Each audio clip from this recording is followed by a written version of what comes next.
మనకు big breaking news అందుతుంది. Big update అందుతుంది. హెచ్సియు భూములపై సుప్రీంకోర్టు కీలక ఆదేశాలను జారీ చేసింది.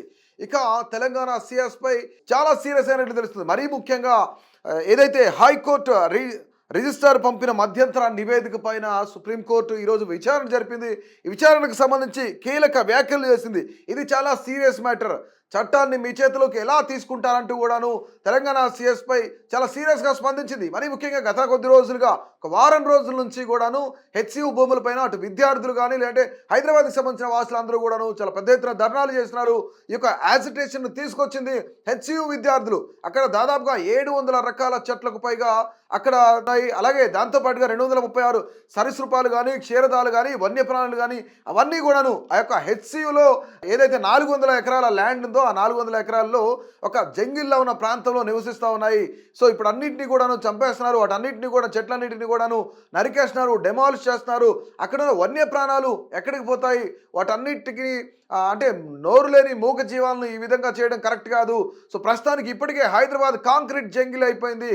గతంలో రేవంత్ రెడ్డి కాంక్రీట్ జంగిల్పై మాట్లాడిన రేవంత్ రెడ్డి ఎక్కడో పెట్టుకోవచ్చు కదా ఫార్మా కంపెనీలు కానీ ఐటీ కంపెనీలు కానీ ఎక్కడైనా ఊరు బయట అంటే హైదరాబాద్ అవుట్కట్స్లో పెట్టుకోవచ్చు కదా అంటూ కూడా ఆయన మాట్లాడిన పరిస్థితి.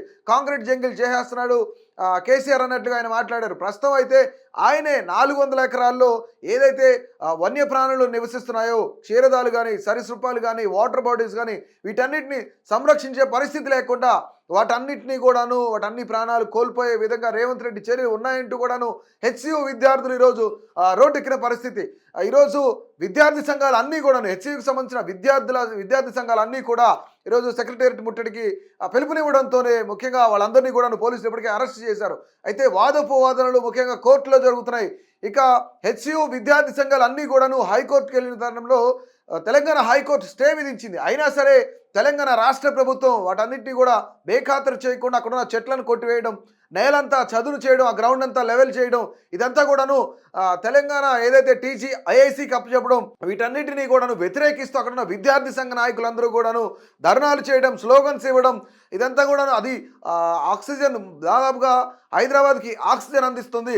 లంగ్స్ ఆఫ్ హైదరాబాద్గా హెచ్సియులో ఉన్న 400 ఎకరాల చెట్లలో ఉన్న ఏదైతే ఆక్సిజన్ వెలువడుతుందో వాటన్నిటిని కూడాను డెమాలిష్ చేయొద్దు, డిఫారెస్టేషన్ చేయొద్దు అంటూ కూడాను విద్యార్థులు నినాదాలు ఇచ్చారు. సో ముఖ్యంగా దీనిపైన ఈరోజు సుప్రీంకోర్టులో వాదోపవాదులను విన్న తర్వాత సుప్రీంకోర్టు చాలా సీరియస్గా స్పందించింది.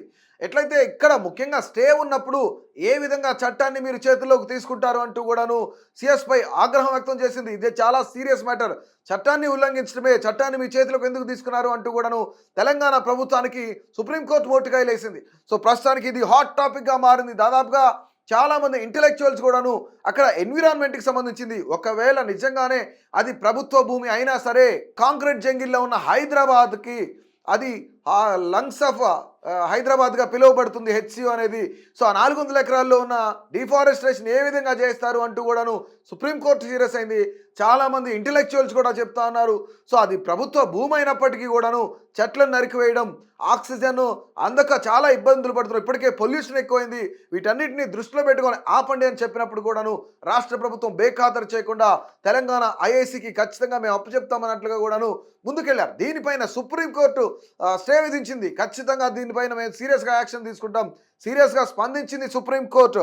హైకోర్టు రిజిస్ట్రార్ పంపిన మధ్యంతర నివేదికను విచారణ జరిపి అసలు ఏం జరిగింది, ఎందుకు ఈ విధంగా విద్యార్థులందరూ కూడాను ధర్నా చేస్తూ ఉన్నారు, మరొక పార్లమెంట్లో కూడాను ఈ యొక్క హెచ్సియు భూముల గురించి అటు బీఆర్ఎస్ ఎంపీలు కానీ లేదంటే బీజేపీ ఎంపీ కానీ బీఆర్ఎస్ రాజ్యసభ సభ్యులు కానివ్వండి అలాగే బీజేపీ ఎంపీలు కానీ వీళ్ళందరూ కూడా గలమెత్తిన పరిస్థితి. ప్రస్తుతానికి హెచ్సియు భూములకు సంబంధించి వాటర్ బాడీస్ ఉన్నాయి, 700 రకాల చెట్లు అక్కడ ఉన్నాయి. అలాగే అనేకమైన వన్యజీవులు నివసిస్తూ ఉన్నాయి. క్షీరదాలు కానీ సరీసృపాలు కానివ్వండి వాటర్ బాడీస్ కానీ ఇవన్నీ అక్కడ ఉన్నాయి. ఇదంతా కూడాను హైదరాబాద్కి ఆక్సిజన్ అందిస్తుంది, లంగ్స్ ఆఫ్ హైదరాబాద్గా పిలువబడుతుంది. సో ప్రస్తుతానికైతే ఈ యొక్క భూములపై సుప్రీంకోర్టు చాలా సీరియస్గా స్పందించి స్టే విధించింది. అలాగే తెలంగాణ ప్రభుత్వానికి మొట్టికాయలు వేసిన పరిస్థితి కూడా ఉంది. సో ప్రతి ఒక్కరు కూడా నిజంగానే రానున్న రోజుల్లో ఇక ఈ హైకోర్టు చాలా సీరియస్గా తీసుకొని ఆ భూములను అంతే ఉంచాలి, మరొక పక్కకి మీరు ఏదైతే ఐఐసికి అప్పచెప్పాలనుకున్న భూములన్నింటినీ కూడాను వేరే ప్రాంతంలో అప్పచెప్పాలని మిగతా రోజుల్లో ఏమన్నా వీటన్నింటినీ కూడా విచారణ జరిపి స్టే విధించే అవకాశం ఉందా? కేసును కొట్టివేసే అవకాశం ఉందా? హెచ్సియుకు ఫేవర్గా ఇచ్చే అవకాశం ఉందా లేదా ప్రభుత్వానికి మరలా ప్రభుత్వ భూములే కాబట్టి మీ ఇష్టం అనే పరిస్థితి ఏమన్నా ఉంటుందా అనేది కూడా మీ యొక్క అభిప్రాయాన్ని తెలియజేయండి.